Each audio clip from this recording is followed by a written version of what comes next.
తీసుకో.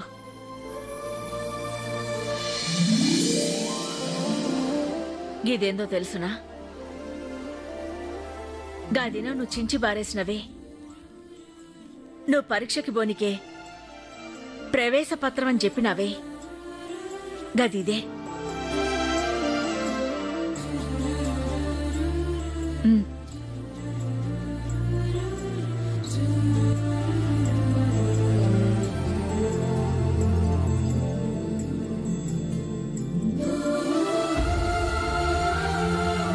అత్తమ్మా, ఇది నిజమా కల? సీనయ్య కన్న కల. గీ అత్తమ్మ ఆశిస్తున్న నిజం. వాడి కలని, నా ఆశని నువ్వు నిజం చేయాలి పద్మావతి. నాకంత అదృష్టం అత్తమ్మా. గిది నీ అదృష్టం కాదు పద్మావతి, గీ ఊరు చేసుకున్న అదృష్టం.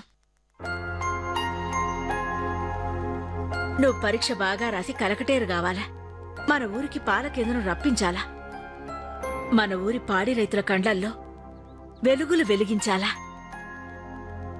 గట్లనే మన ఊరికి మంచి వీధులు వేయించాలా, ఈది దీపాలు వెలిగించాలా, గట్లనే ఊరికో పాఠశాల రప్పించాలా, ఊళ్ళో అందరూ చదువుకునేలా చేయాలా, ప్రతి గడపల చదువుల తల్లి కొలువు ఉండాలి, ఊళ్ళో ఎవరికి చదువురాదన్న మాట వినిపించకూడదు. గట్లని నాకు మాటివి పద్మావతి.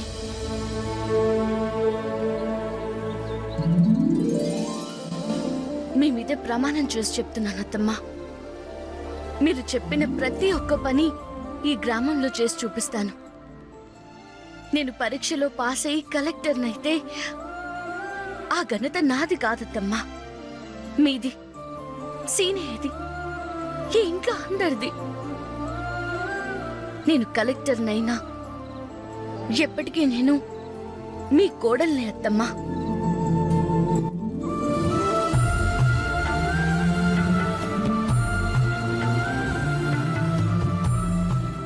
అత్తమ్మా, మిమ్మల్ని ఒక కోరిక అడగొచ్చా? అడుగు పద్మావతి.